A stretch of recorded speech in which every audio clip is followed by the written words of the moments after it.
एक guard round पे था और सेल नंबर 4 पे उसने झांक के देखा तो देखा कि Jeffrey Epstein was hanging. Alarm बजा, सीपीआर दिया गया, एम्बुलेंस बुलाई गई। तुरंत ही जेफरी एप्स्टीन को न्यूयॉर्क डाउनटाउन हॉस्पिटल में शिफ्ट कर दिया गया। 6:39 PM में रिपोर्ट आया that was Jeffrey Epstein was officially death.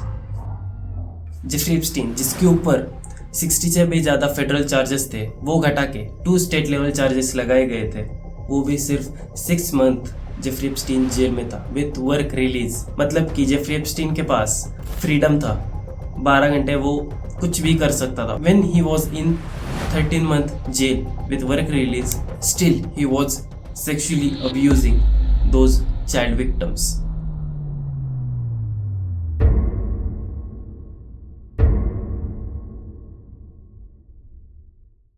First देखते हैं कि जेफरी एप्स्टीन कहाँ पे था। 2008 में deal of a lifetime के बाद जेफरी एप्स्टीन टेक्निकली फ्री था। Because of federal immunity deal, Jeffrey Epstein was protected from federal charges. 2008 में मायामी हेरल्ड की जोएल ब्राउन ने एक इन्वेस्टिगेशन की और उस इन्वेस्टिगेशन के बाद उसने रिलीज किया perversion of justice. Because of this series launch their was public outreach was massive.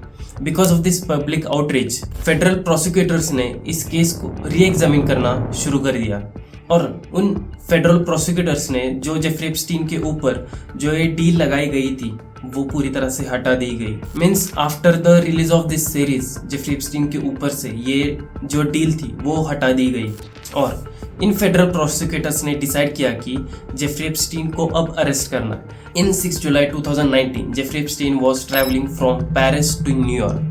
When he landed on New York, FBI NYPD crimes against child task force ने जेफरी एप्स्टीन को airport पे ही arrest कर लिया on the basis of this charges. First is sex trafficking of minors and second is conspiracy to commit sex trafficking. Jeffrey Epstein को 6 जुलाई को arrest किया था। 12 दिन के बाद मतलब कि 18 जुलाई को जेफरी एप्स्टीन ने बेल की रिक्वेस्ट की बट जज ने ये डिनाई कर दिया on the basis of this charges. Extreme flight risk, private jets, foreign passports, vast financial resources. जो ये फॉरेन पासपोर्ट्स थे मतलब कि जब जेफरी एप्स्टीन इनसाइडर ट्रेडर कर रहा था बेयरस्टन में, उस टाइम पे जेफरी एप्स्टीन ने खुद अपने मल्टीपल पासपोर्ट्स तैयार कर लिए थे और उसी पासपोर्ट का यूज़ करके जेफरी एप्स्टीन बहुत ही ज़्यादा ट्रैवल करता था to increase his network. Jeffrey Epstein के ऊपर जो ये फ्लाइट चार्जेस लगाए गए हैं, जब जेफरी एप्स्टीन लेक्स वैक्सनर के साथ विक्टोरिया सीक्रेट्स में काम कर रहा था तब लेक्स वैक्सनर का यूज़ करके जेफरी एप्स्टीन ने लिटिल सेंट जेम्स आइलैंड खरीद लिया था। उसके बाद जेफरी एप्स्टीन के सेक्स ट्रैफिकिंग के एक्टिविटीज़ वो बहुत ही ज़्यादा बढ़ गई थी और जेफरी एप्स्टीन इसी आइलैंड पे अपने विक्टिम्स को लेके आता था और उन्हें वहाँ पे सेक्सुअली अब्यूज़ करता था। और वो कैसे लेके आता था? Using Lolita express. जैसे ही जेफरी एप्स्टीन की ये बिल डिनाई हुई, FBI ने एप्स्टीन को भेजा मेट्रोपॉलिटन करेक्शनल सेंटर जो कि मैनहट्टन में था, America's most secure federal jails. From here Epstein going to face their trials. यही से एप्स्टीन को जस्टिस मिलने वाला था।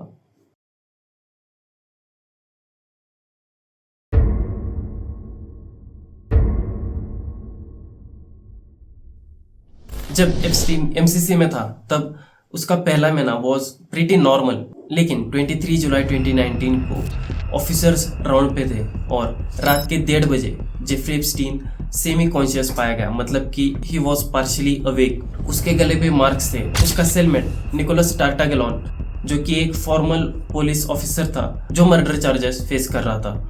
जब एप्स्टीन सेमी कॉन्शियस पाया गया तब निकोलस से बहुत सारे क्वेश्चंस पूछे गए। निकोलस ने उन सभी क्वेश्चंस को डिनाई कर दिया और निकोलस के डिनाई करने की वजह से इस अटेम्प्ट को एक सुसाइड मान लिया गया और इसी की वजह से जेफरी एप्स्टीन को सुसाइड वॉच पे रख दिया गया फॉर द 31 आवर्स। DOJ के ऑफिशियल रिपोर्ट्स के हिसाब से साइकोलॉजी डिपार्टमेंट ने एक रिकमेंडेशन दी थी MCC को, वो थी कि एक एप्रोप्रिएट सेलमेट जेफरी एप्स्टीन को असाइन कर दिया जाए। एक सेलमेट जो कि जेफरी एप्स्टीन के साथ घुल मिल सके, उसके साथ बात कर सके और MCC ने इस रिकमेंडेशन को अप्रूव भी किया। साइकोलॉजी डिपार्टमेंट ने एक फॉर्मली डॉक्यूमेंट तैयार किया और इस रिकमेंडेशन को 70 एम्प्लॉयज़ में फॉर्मली इन्फॉर्म कर दिया गया, जिसमें था जेफरी एप्स्टीन को कोई एक अप्रोप्रिएट सेलमेट मिले। 27 जुलाई को जेफरी एप्स्टीन को सुसाइड वॉच से हटा दिया गया। एमसीसी ने जेफरी एप्स्टीन को सुसाइड वॉच पे रख दिया था। उसके बाद मतलब कि 24 से लेके 27 जुलाई तक, मतलब कि 4 दिन तक जेफरी एप्स्टीन सुसाइड वॉच पे था। Because of this suicide attempt Nicholas को 30 जुलाई को स्पेशल हाउसिंग यूनिट में शिफ्ट कर दिया गया। वहां से जेफरी एप्स्टीन पूरी तरह से अपने सेल में अकेला था।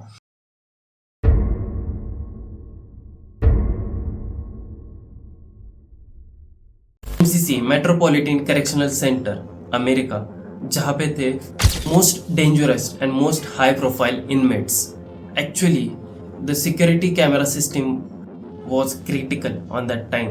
डीओजे के इंस्पेक्टर जनरल ने एक रिपोर्ट पब्लिश की on July 2023।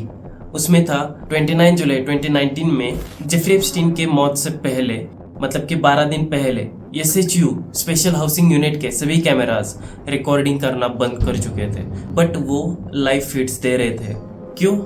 Mechanical failure, technical fault in camera system. Camera gives live feeds but it wasn't recording. और ये फेल्यूर कोई नॉर्मल नहीं था, क्योंकि एमसीसी ने 2016 में कैमरा सिस्टम अपग्रेड करने के लिए एक कॉन्ट्रैक्ट साइन किया था, बट उसके ऊपर कोई भी एक्शन नहीं ली गई थी। मतलब कि जो ये कैमरा सिस्टम थे, जो पुराने वाले कैमरास थे, उन्होंने अपग्रेड नहीं किया था। और ये कैमरा अपग्रेड ना करने का रीज़न था कि staff shortage, management failure, budget issues. Staffing shortage मतलब कि लैक ऑफ क्वालिफाइड एम्प्लॉयज। और जो ये कैमरा रिकॉर्डिंग्स हो रही थी, जेफरी एप्स्टीन के सेल के बाहर कोई भी थर्ड पार्टी नहीं थी, कोई भी अनआइडेंटिफाइड फिगर नहीं थी जेफरी एप्स्टीन के सेल के बाहर। फरवरी 2026 में डीओजे ने एक रिपोर्ट रिलीज किया और उसमें था जेफरी एप्स्टीन के सेल के बाहर का एक फुटेज। उसमें बताया गया था कि 9 अगस्त को 10:39 PM पे कोई एक ऑरेंज फिगर उस जेफरी एप्स्टीन के सेल के बाहर आ चुकी थी। बट मुझे एक चीज़ क्लियर नहीं हुई कि जब जेफरी एप्स्टीन की मौत हो चुकी थी, मतलब कि 9 अगस्त 2019 में जब जेफरी एप्स्टीन मर चुका था, तब ये फुटेज बाहर क्यों नहीं आई? और फरवरी 2026 में ये फुटेज बाहर आ चुकी थी। And there is one thing is, वहाँ के कैमरास रिकॉर्ड नहीं कर रहे थे, मतलब कि वो सिर्फ एक लाइव फीड्स दे रहे थे, बट वो कैमरास कोई भी रिकॉर्डिंग नहीं कर रहे थे। ऐसा कैसे हो सकता है? मतलब कि फरवरी 2026 में ये फुटेज बाहर कहाँ से आ सकती है? और ये फुटेज थी तो अगस्त 2019 में, तब उस टाइम पे बाहर क्यों नहीं आई? एप्स्टीन इतने सारे झोल कर सकता है, तो एप्स्टीन को डेथ दिखाना, मतलब कि एप्स्टीन मर गया है, ये चीज़ दिखाना एप्स्टीन के लिए कुछ बड़ी नहीं थी। And there is high possibility that he was.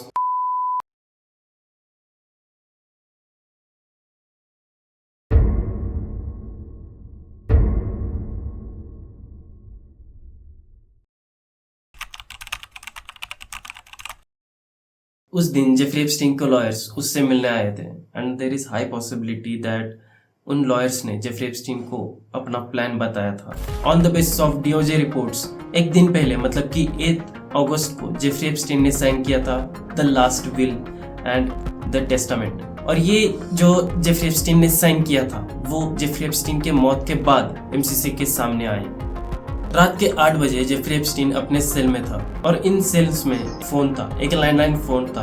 और बीओपी के पॉलिसी के हिसाब से क्रिमिनल से वो जो किसी को भी कॉल कर रहे हैं तो वो सारे कॉल्स मॉनिटर किए जाते हैं। रात के 8 बजे के बाद जेफरी एप्स्टीन ने एक कॉल किया था और उसने कॉल किया था अपनी माँ को। जो ये ऑफिसर्स राउंड पे थे, तो उस ऑफिसर्स ने जेफरी एप्स्टीन को पूछा कि तुमने किसको कॉल किया था?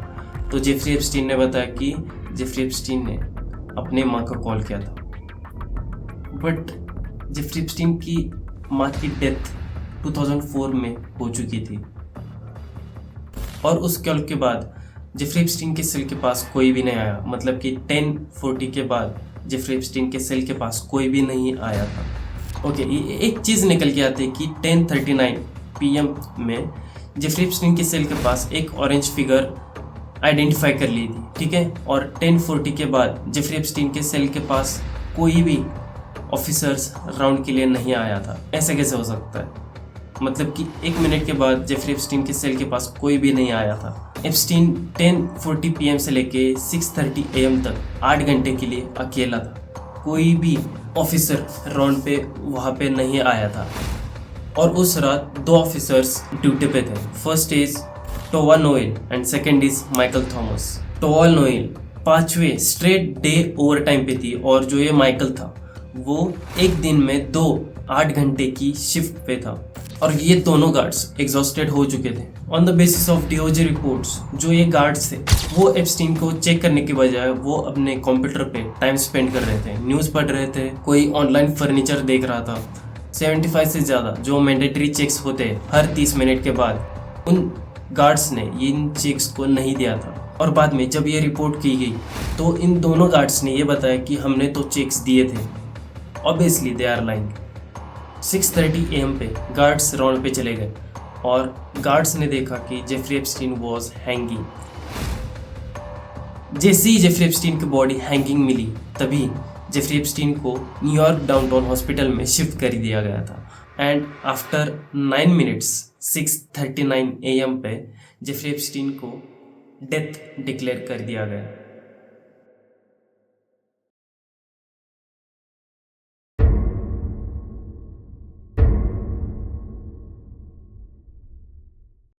एप्स्टीन के मौत के बाद मल्टीपल इन्वेस्टिगेशन हुई।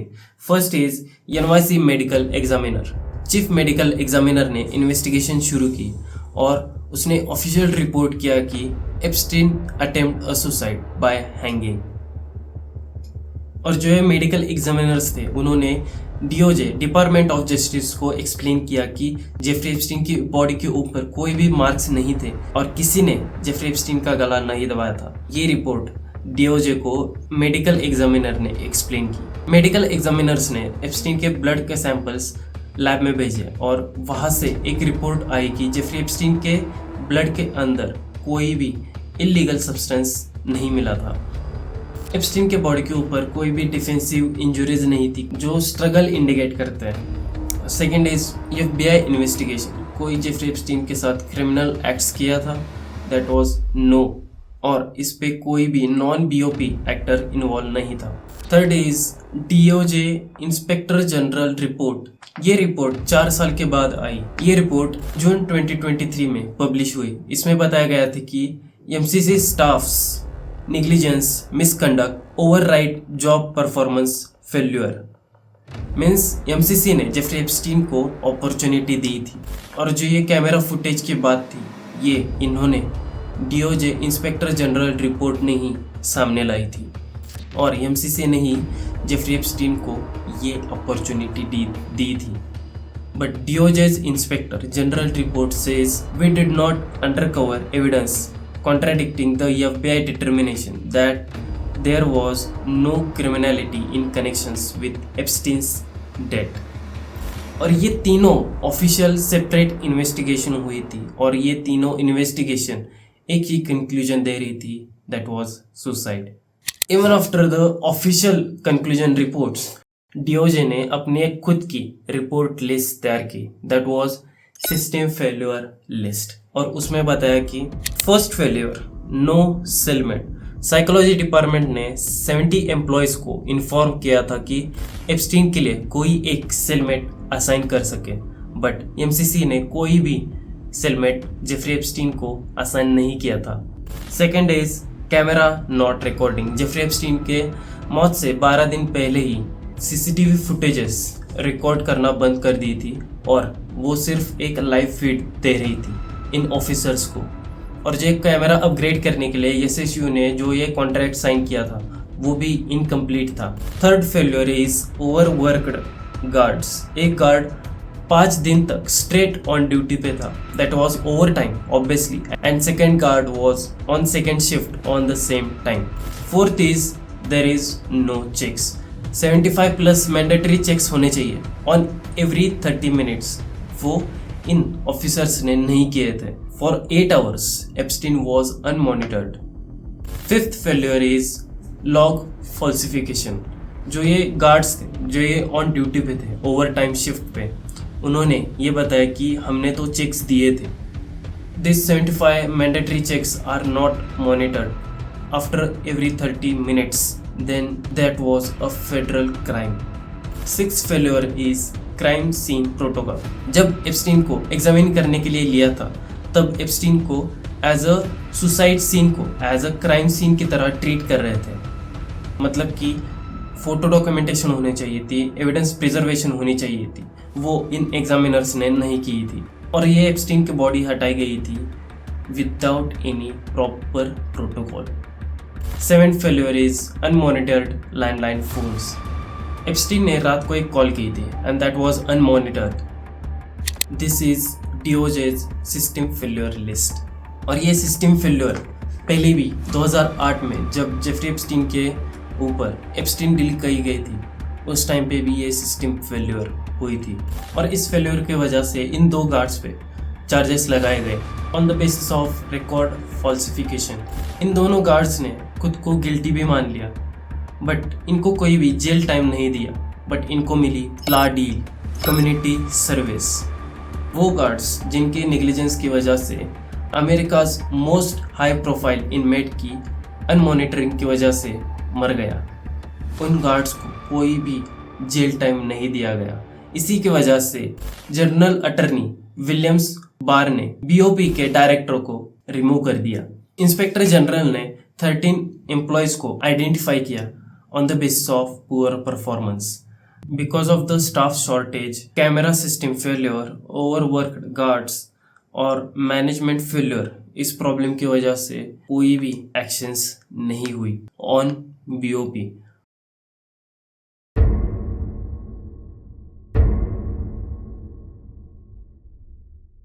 Official conclusion is suicide. Medical examiner, FBI और DOJ इंस्पेक्टर जनरल ने 3 reports official the that was suicide.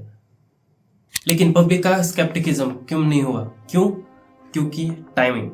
Epstein को अरेस्ट हुए सिर्फ 1 महीना हुआ था और एप्स्टीन की मौत हो चुकी थी. और जो ये एप्स्टीन ट्रायल देने वाला था, उस टेस्टिमोनी में दुनिया भर के पावरफुल लीडर्स, एलिट्स के नाम थे. Second is the failure. इतने सारे फेल्योर्स एक ही साथ एक ही रात में कैसे हो सकते हैं? It was not a coincidence. It was planned, but the conclusion or the answer from the officers was it was a system failure. Third is the wills. Epstein ने मौत से पहले ही, 1 दिन पहले ही इस विल को, लास्ट विल को sign किया था.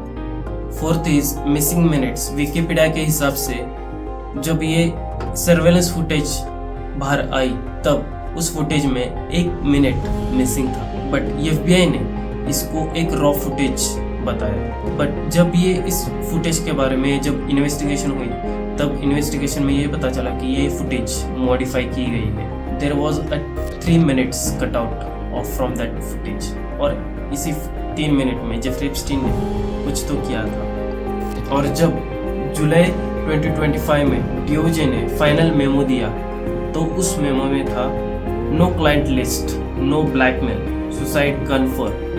3 सेपरेट इन्वेस्टिगेशन में एक ही था कि इट वॉज अ सुसाइड. और इन 3 इन्वेस्टिगेशन डिपार्टमेंट ने ये कहा कि trust us, it was suicide.